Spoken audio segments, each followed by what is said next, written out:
사랑하는 서모나 가족 여러분, 오늘 하루 주님 안에서 평안하셨습니까? 매일 성경 말씀으로 함께하는 묵상 기도의 시간입니다. 오늘 하나님 주시는 말씀은 마가복음 3장 20절에서 35절, 제목은 예수님의 진정한 가족입니다. 먼저 함께 본문을 읽겠습니다. 마가복음 3장 20절입니다. 집에 들어가시니 무리가 다시 모임으로 식사할 겨를도 없는지라. 예수의 친족들이 듣고 그를 붙들러 나오니 이는 그가 미쳤다 하밀러라. 예루살렘에서 내려온 서기관들은 그가 바알세불이 집혔다 하며 또 귀신의 왕을 힘입어 귀신을 쫓아낸다 하니 예수께서 그들을 불러다가 비유로 말씀하시되 사탄이 어찌 사탄을 쫓아낼 수 있느냐.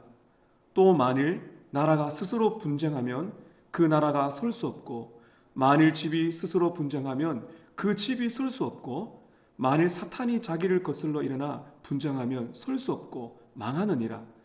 사람이 먼저 강한 자를 결박하지 않고는 그 강한 자의 집에 들어가 세간을 강탈하지 못하리니 결박한 후에야 그 집을 강탈하리라.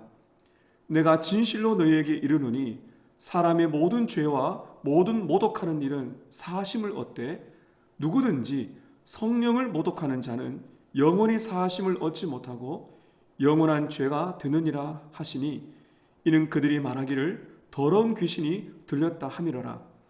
그때 예수의 어머니와 동생들이 와서 밖에 서서 사람을 보내어 예수를 부르니 무리가 예수를 둘러 앉았다가 여짜오되 보소서 당신의 어머니와 동생들과 누이들이 밖에서 찾나이다. 대답하시되 누가 내 어머니며 동생들이냐 하시고 둘러 앉은 자들을 보시며 이르시되 내 어머니와 내 동생들을 보라. 누구든지 하나님의 뜻대로 행하는 자가 내 형제요 자매요 어머니이니라. 모두가 다 예수님을 환영하고 좋아한 것은 아니었습니다. 예수님께서는 온갖 오해와 비난과 반대와 심지어 핍박까지 받으셨죠. 예수님은 식사할 틈도 없이 바쁘게 사셨습니다. 예수님이 집에 계실 때 소문을 들었던 많은 사람들이 모였는데 오늘 본문을 보시게 되면 예수님을 찾아오는 사람들 크게 두 부류가 등장하죠. 첫 번째는 예수님의 가족들이고요. 두 번째는 예루살렘에서 온 서기관들입니다.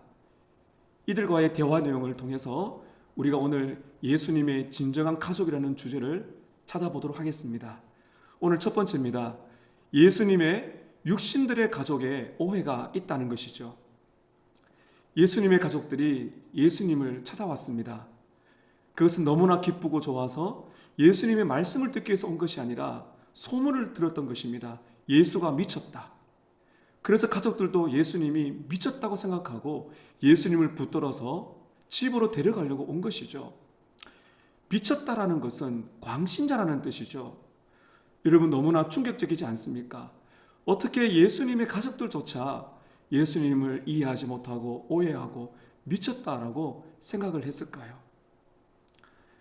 여러분 이런 일들이 우리들에게도 얼마든지 일어날 수 있습니다. 우리가 정말 예수님을 제대로 믿고 신앙생활하는 건강한 그러한 신앙생활을 한다 할지라도 우리는 가까운 가족들과 또 친족들과 심지어 친구들에게도 오해와 비난과 때로는 비판을 박해도 받을 수가 있습니다. 예수님이 그렇게 하셨기 때문에 여러분 복음을 부끄러워하지 마시기를 바랍니다. 오늘 말씀 두 번째는 서기관들의 가장 심각한 죄가 나오고 있습니다. 22절에 보게 되면 예루살렘에서 합동조사단이 찾아왔어요. 이 서기관들, 성경을 잘 아는 사람들이 모여서 이제 마음의 작정을 하고 예수님을 비난하기 위해서 왔습니다. 그런데 이들이 내뱉은 말은 그저 예수님이 미쳤다라는 정도가 아니라 예수님이 귀신 들렸다는 말을 했던 것입니다. 이들의 말을 들어볼까요? 이들은 예수님께 이렇게 말을 했습니다. 예수님은 바알세불에게 집혔다. 바알세불, 바알이란 것은 가나안의 신이 바알이죠. 이것은 별명입니다. 이것은 사탄을 말하는 것이죠. 귀신들의 두목인 사탄에게 사로잡혔다. 그래서 사탄이 주는 능력을 가지고 귀신을 쫓아낸다, 이렇게 비난을 했던 것입니다. 예수님께서는 이들의 비난을 들으시고 크게 두 가지로 책망하시는데요. 첫 번째는 사탄이 사탄과 싸울 리가 없다고 말씀하십니다. 스스로 싸우는 것은 망하는 길이라는 것이죠. 자기들끼리 왜 싸우겠느냐 하는 것입니다. 한 나라가 갈라져서 서로 싸우면 그 나라는 망합니다. 한 집안이 갈라져서 서로 싸우면 그 집안은 망합니다. 예수님께서는 사탄의 능력으로 사탄의 졸개인 귀신들을 쫓아낼 리가 없다는 것이죠. 또 하나 중요한 말씀하시는데요. 27절에 보게 되면 예수님은 이렇게 말씀하십니다. 내가 사탄의 능력으로 사탄을 쫓아내는 것이 아니라 오히려 내가 사탄의 권세를 결박하고 그리고 예수님의 능력으로, 성령의 능력으로 귀신을 쫓아낸다고 예수님께서 말씀하시는 것이죠. 사탄의 권세를 부수고 그들에게 매여있는 영혼을 건지는 일을 하고 있다고 예수님께서 말씀하시는 것입니다. 이어서 28절에 보게 되면 굉장히 두려운 말씀하십니다. 내가 진실로 너에게 이른다. 이 말은 꼭 들어야 된다는 말씀입니다. 무슨 말씀입니까? 모든 죄는 용서받을 수가 있다. 먼저 이렇게 말씀하시죠. 너희들이 나를 비방하고 나를 비난하고 핍박한다 할지라도 회개하면 얼마든지 용서받을 수가 있다는 것이죠. 실제로 예수님이 달려 돌아가실 때 바로 옆에 있던 강도가 예수님을 비난했지만은 회개함으로써 돌아온 사건을 우리가 알고 있습니다. 어떤 죄라도 예수님의 피가 씻지 못하는 죄가 없기 때문에, 예수님의 피는 모든 죄를 사하시기 때문에 우리가 진심으로 회개하면 모든 죄는 용서를 받습니다. 그러나 29절에 보면 실로 두려운 말씀하시는데요. 영원히 용서받지 못할 죄가 있다는 겁니다. 영원히 용서받지 못할 죄가 무엇일까요? 영원한 형벌에 떨어질 죄라는 것이죠.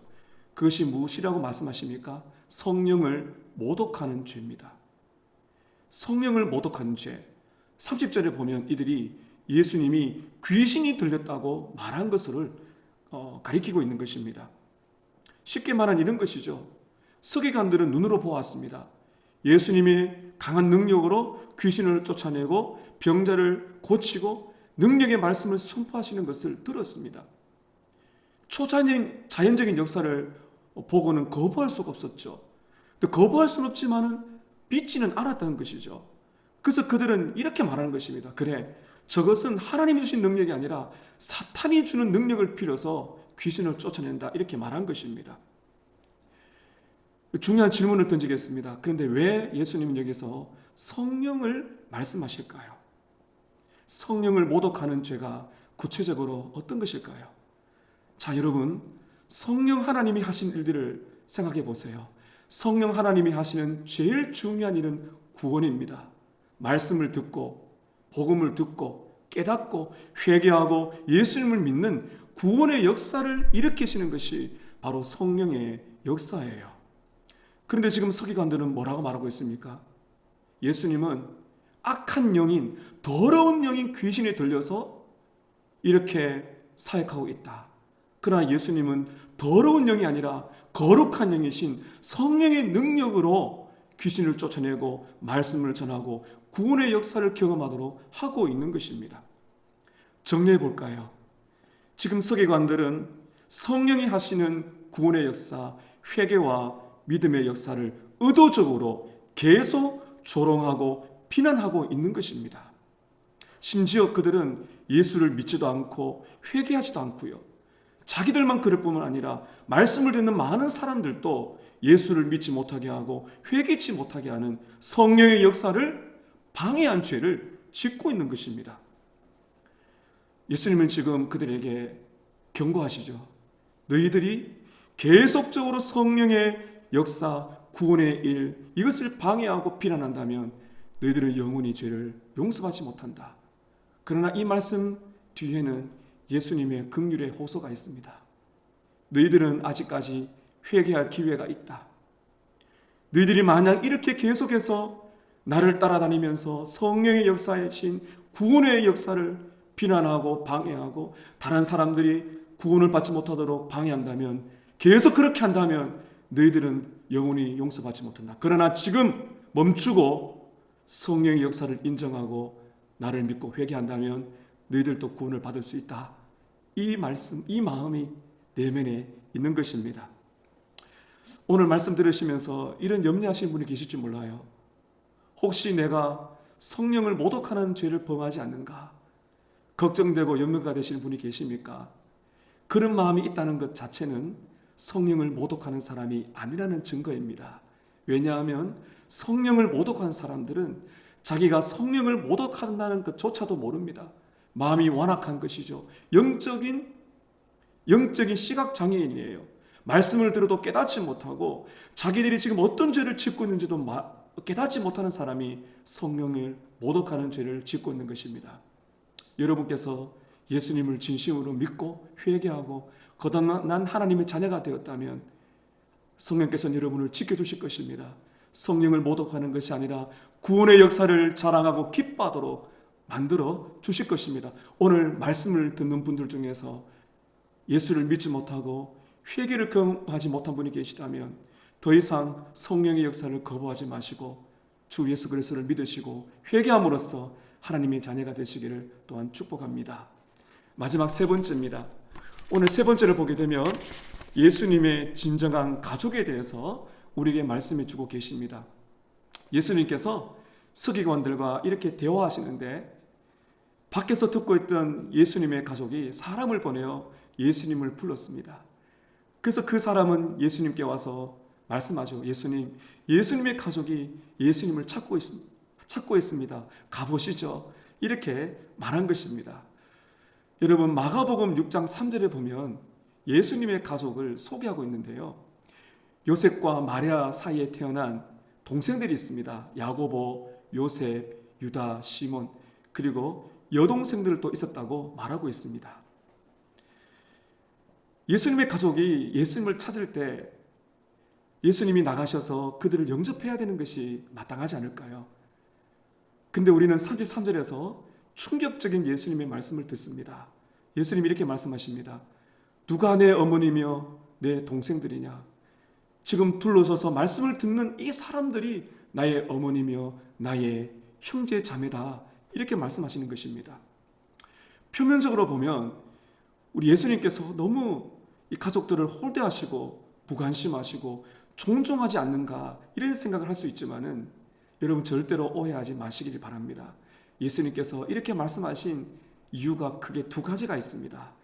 첫 번째는 무엇인가 하면 예수님은 단순한 가족이 아니라 하나님의 아들 성자 하나님이라는 사실을 예수님의 육신의 가족들에게도 말씀해 주고 계신 것이죠. 함께 자라고 함께 먹었던 육신의 가족이지만 예수님은 단순한 형제가 아닙니다. 하나님이 사람이 되셔서 마리아의 몸에 태어나셨지만 그분은 단순한 인간이 아니라 바로 하나님이신 것이죠. 세상의 구주가 되십니다. 그렇기 때문에 마리아도 그리고 동생들도 예수님을 구주로 믿고 죄를 회개해야만 구원을 받을 수가 있다는 사실을 확실하게 말씀해 주고 계신 것이죠. 고린도전서 15장 7절에 보면 예수님이 부활하셨을 때 예수님의 동생 야고보가 거듭납니다. 회심합니다. 예수님을 믿지 못하고 비난했던 동생 야고보가 거듭나게 되고요. 그 야고보는 예루살렘 교회 지도자가 되고 그리고 그 유명한 야고보서를 짓게 되면서 예수님을 구주라고 고백하게 되고 그리고 순교하는 신앙의 사람으로 바뀌게 됩니다. 또한 예수님께서 말씀을 듣는 이 사람들이 가족이라고 그 육신의 가족들에게 말씀하신 두 번째 이유가 있는데요. 그것은 예수님의 진정한 가족이 누구신가를 깨닫게 함인 것입니다. 마지막 여러분 35절을 보십시오. 누구든지 하나님의 뜻대로 행하는 자가 내 형제요 자매요 어머니니라. 여러분, 서머나 가족 여러분, 너무너무 중요한 말씀입니다. 잘 들어보세요. 어떤 사람이 예수님의 가족이라고요? 누구든지 하나님의 뜻대로 행하는 자. 이렇게 말씀하신 이유가 있습니다. 그 당시에는 종교적인 사람이 너무나 많았습니다. 성경 말씀도 많이 알고 말씀을 많이 들었습니다. 예수님은 강조하십니다. 말씀을 들을 뿐만 아니라 하나님의 뜻대로 행하는 사람. 무슨 말인가요? 복음을 믿고 복음을 알고 복음을 깨닫고 기뻐하고 그 복음을 사랑하는, 은혜를 받아서 기쁨으로 순종하는 그 사람이 바로 나의 가족이다. 나의 진정한 가족이며 하나님 나라의 백성이라고 말씀해 주고 계신 것입니다. 서머나 가족 여러분, 우리가 모두 예수님을 참으로 믿고 있다면 우리는 예수 안에 한 가족입니다. 예수 안에 진정한 가족입니다. 얼마나 큰 축복인지 모릅니다. 혈육의 가족보다도 더 위대한 가족입니다. 함께 말씀을 나누고 함께 울고 웃는 예수님의 피로 하나 된 천국 백성이고 예수님의 진정한 가족입니다. 이것이 교회이지요. 이렇게 성경 안에 성경이 말씀하시는 예수 안에 한 가족은 육신의 가족을 절대로 홀대하지 않습니다. 육신의 부모님, 육신의 형제 자매도 우리가 존중하고 사랑하고 그리고 소중히 여깁니다. 그러나 여러분, 우리들은 그들에게 예수를 전해야 됩니다. 복음을 전해야 됩니다. 그래서 육신의 부모님, 육신의 형제 자매들도 예수를 믿고 죄를 회개하여 우리 모두가 진정한 가족, 예수 안에 영적인 가족, 진정한 예수 안에 한 가족이 되는 그런 은혜를 누릴 수 있는 서머나 가족의 모든 식구들 되시기를 주님의 이름으로 축복합니다. 아멘. 오늘 주신 말씀을 가지고 우리 오늘 4가지를 함께 기도를 하도록 하겠습니다. 첫 번째는 신앙 때문에 오해와 비난을 받을 때 부끄러워하지 않게 하소서. 두 번째는 복음을 듣는 사람들이 복음을 끝까지 거부하지 않게 하소서. 세 번째는 서머나 공동체가 예수의 가족으로서 복음을 알고 복음을 기뻐하고 복음을 살고 복음을 퍼뜨리게 하소서. 마지막 4번째입니다. 믿지 않는 부모님, 믿지 않는 자녀들과 친척들이, 친구들이 예수를 믿고 예수의 진정한 가족 되게 하소서. 주신 말씀 가지고 합심하여 기도하겠습니다.